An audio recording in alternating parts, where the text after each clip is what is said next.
সুপ্রিয় দর্শকবিন্দু ও খামারি ভাই বন্ধুরা, আসসালামু আলাইকুম। হক অ্যাগ্রো প্রজেক্টের পক্ষ থেকে জানাই আন্তরিক শুভেচ্ছা অভিনন্দন। তো আশা করি সবাই ভালো আছেন, আমরাও ভালো আছি আল্লাহর অশেষ রহমতে এবং আপনাদের দোয়ায়। তো আজকের যে টপিকটা নিয়ে কথা বলতে চাচ্ছি সেটা হচ্ছে যে গারলের পাতলা পায়খানা। কি কি কারণে গারলের পাতলা পায়খানা হয় এবং আপনার করণীয় কি? পাতলা পায়খানাটা আসলে বিভিন্ন কারণে হয়, সে বিষয়ে আজকে কথা বলবো গারলের। তো সর্বপ্রথম বলবো, যারা আমাদের ভিডিওটা দেখা শুরু করছেন অবশ্যই লাইক দিয়ে ভিডিওটা দেখবেন। তারপরে হলো আপনার সুন্দর একটা কমেন্ট করবেন, সাবস্ক্রাইব করবেন। সাবস্ক্রাইব করার পরে বেল নোটিফিকেশন আইকনটি অল অপশন করে দিবেন, তাহলে আমাদের তথ্যমূলক ভিডিও আপলোড করার সাথে সাথে আপনার মোবাইলে নোটিফিকেশন চলে যাবে।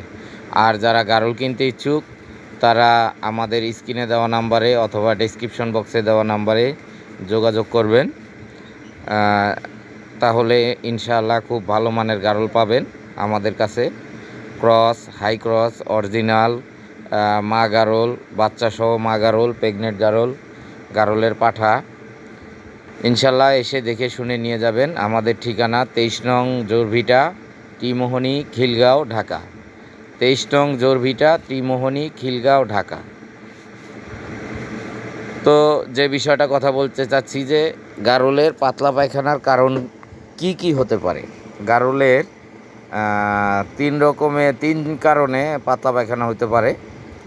এক হলো পাতলা পায়খানা হয় যে আপনার গারলের অতিরিক্ত কৃমি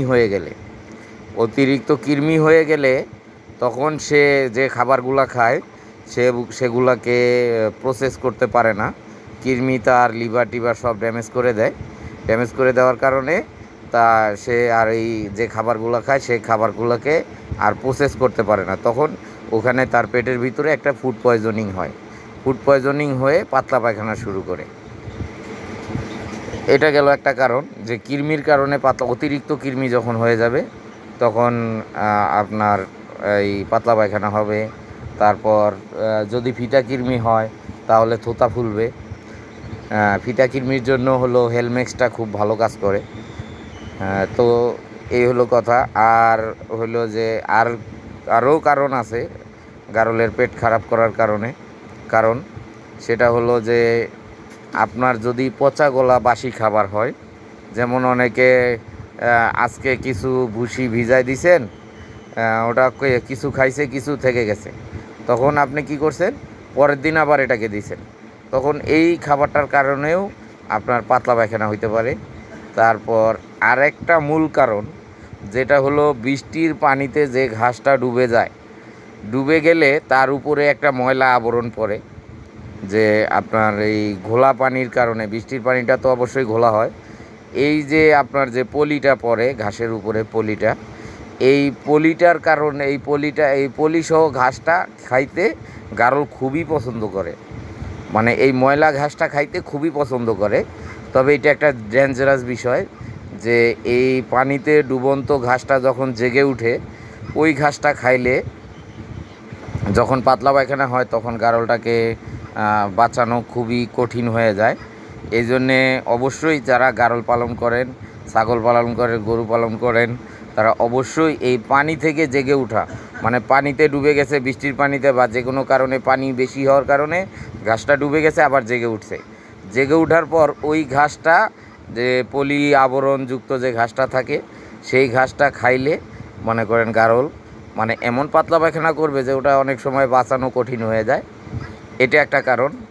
আরেকটা আছে যে এই যে ঘাস খাচ্ছে, লতা পাতা খাচ্ছে, এর সাথে যদি বিষাক্ত পোকামাকড় তার পেটের ভিতর চলে যায় তাহলে আপনার পাতলা পায়খানা হতে পারে।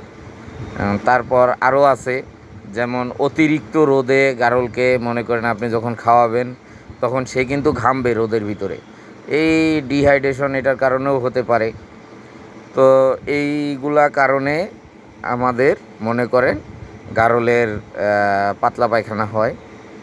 তো এর প্রতিকার কি? গারলের পাতলা পায়খানা হলে এর প্রতিকার কী?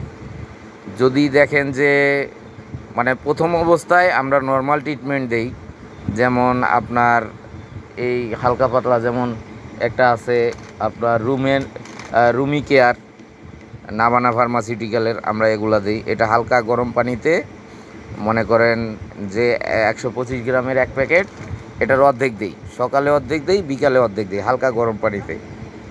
এটা দেওয়ার পরে তারপরেও যদি না হয়, তারপরেও যদি মনে করেন আপনার পাতলা পায়খানা বন্ধ না হয়, তখন আমরা অ্যান্টিবায়োটিকে যাই।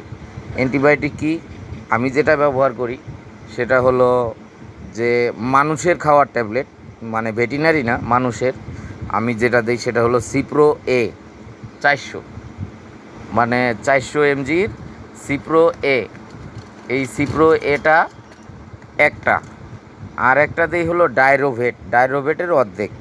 সিপ্রো এ এবং ডাইরোভেটের অর্ধেক আমরা গুঁড়ো করে আপনার 100 ml বোতলে 100 ml পানির ভিতরে এই সিপ্রো এ আর ডাইরোভেটের অর্ধেক গুঁড়ো করে দিয়ে স্যালাইনের সাথে আমরা স্যালাইনটা দিই। এবং সবসময় মনে রাখবেন যে পাতলা পায়খানা হলে আপনার স্যালাইনটা ঘন ঘন খাওয়াইতে হবে।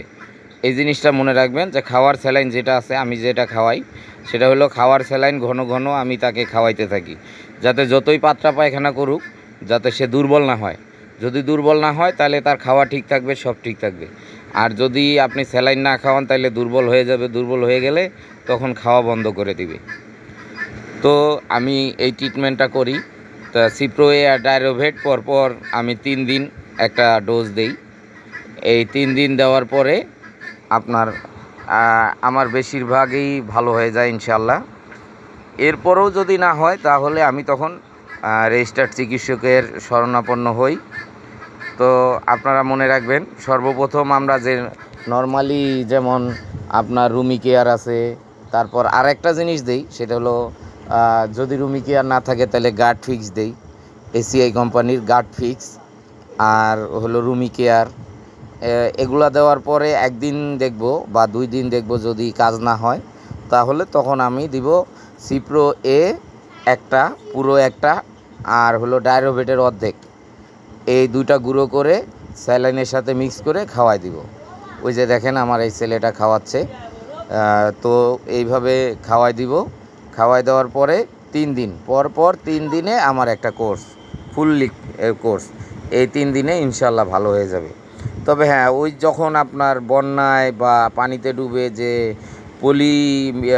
পলি মাখা ঘাসটা খায়, ওইটাতে অনেক সময় কাজ হয় না। যখন হয় না তাহলে কিছু করার থাকে না। তবে এই জন্যেই যারা চারণভূমিতে খাওয়াবেন বা ঘাস কেটে এনে খাওয়াবেন, অবশ্যই এই ঘাসটা খেয়াল করে খাওয়াবেন। Thank you.